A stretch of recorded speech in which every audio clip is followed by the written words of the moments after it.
Confirmation lang, ano, ayos sa latar ko, dyan sa Book of Life sa Kalas ko. Mayroon temporal at saka permanent, ayos ang plano ng yun. Mayroon temporal. At saka permanent. Yes, mayroon. Meron. Oo. May temporal. Saan nilalagay ang temporal dyan? Saan nilalagay Yung dyan? temporal dito sa Book of Life. Yung Book of Life. Kasi ito yung pinaka-final sa Book of Life. Kasi, beyond time ito, before the foundation. Kung temporal siya, saan natin i-apply yan? Sa ating panahon. That's why. Yung temporal. Yung temporal, saan apply Sa ating panahon. sa ating panahon? Dito pa lang. Saan? Dito pa lang sa panahon natin ngayon, meron tayong temporal. Like, kasi yung panahon ko dito, whosoever, sa computers now, I will not block his name out of the Book of Life. Kaya lang. Doon sa before, confirmation lang, pagkapareho ba ang nature ng Christian, yung attributes niya? O bang kaiba? Dito, yung attributes, magkaiba po sila. Okay, paano ba kaiba? Kasi pag sinabing from, mayroon na siyang creation, bago nagkaroon ng simula. So, ano attributes niya? Abstract o complex? Itong from na to, complete. Yung Abstract itong before the foundation. Abstract, yung abstract, hindi natin, wala nakikita, di ba? Pero, itong from, complete na siya. Kasi ang Diyos ay naipipigil na sa kalagayan ni Eve. So, ito, yung before na yan, the second dimension, yung sixth dimension. Okay, in terms of creation, kaya kailangan mag-concrete siya ng katangian. Babadya, susugan ko lang yung yung sinasabing tumpak yung sinasabing nung tayo little book na lumalakad sa kapanhunan. Sabi na po si Pablo dito, 1 Corinthians 3, verse 2, kayo ang aming sulat na nasusulat sa aming mga puso, nakikilala at nababasa ng lahat ng mga tao. Yun.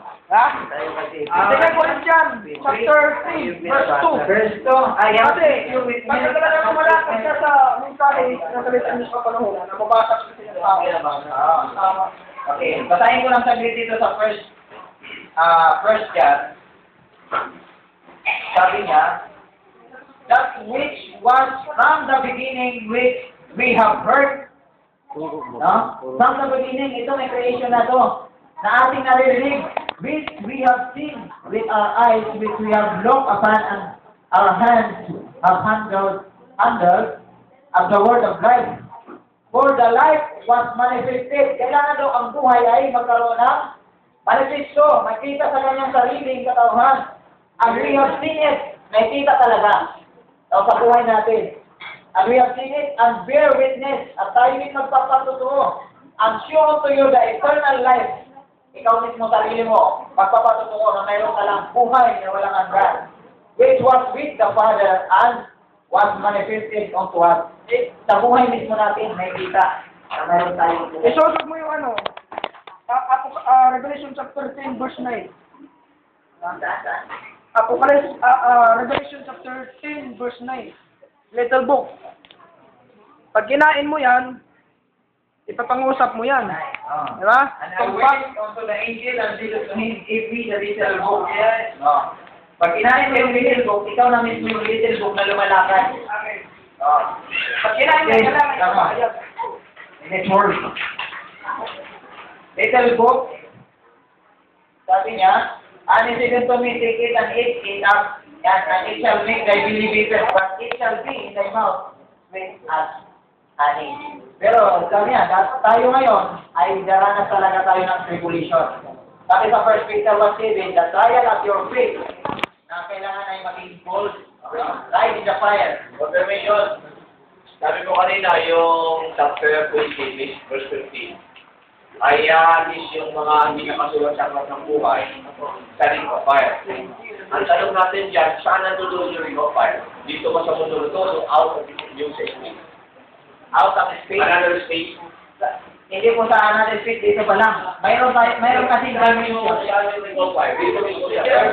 O out of space? Dito pa lang, literal. Hindi, yung final. Para ka level 4 ah. Nasa ano yan? Nasa ibang dimension ba to? Nasa dimension siya nakalagay. Level 4 to eh.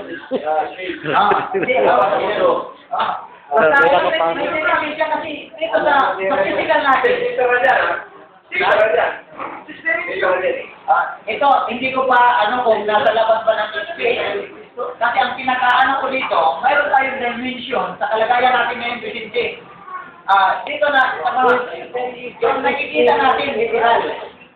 Pero mayroon tayong bagay na hindi nakikita. Ito yung out of the dimension. Ibang dimension ito na hindi natin nakikita. Okay. Alam natin na yung mag-burn, yung spiritual fire at saka literal fire. Ang gusto natin, saan space ito? Out of space o dito sa earth?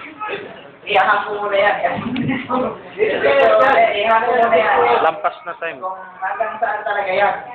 Pero dito pa lang, makakaranas ka ng lake of fire. Hindi ito ang final, ito fire. Hindi pa yung final. Pero hindi pa ito yung final. Pero iba pala na sa iyo, nandiyan yung final talaga ng lake of fire. Out of space. Hindi siguro out of space. Ibang dimension. Dito siguro sa'yo. Ibang dimension. Kasi, iyahan ko muna yan. Yes. Barmadya lang kasi matagal na si Pastor Roland dito. Naka-attend na yan ng lumang Bible study. Okay. Kaya hindi mo pa naabutan yung tape na yan. Lake of Fire. Time over. Lake of fire. May tape na lake of fire. Outer space yan. Outer space. Anong station? Anong planeta kayo? Planeta. Okay, time over. Time over. Saan ko muna kung saan talaga. Itanong ko muna sa Diyos kung saan talaga yung So, susunod, pag natin sa space. Sige, May tape yan. Hiramin nyo lang yung lumang tape.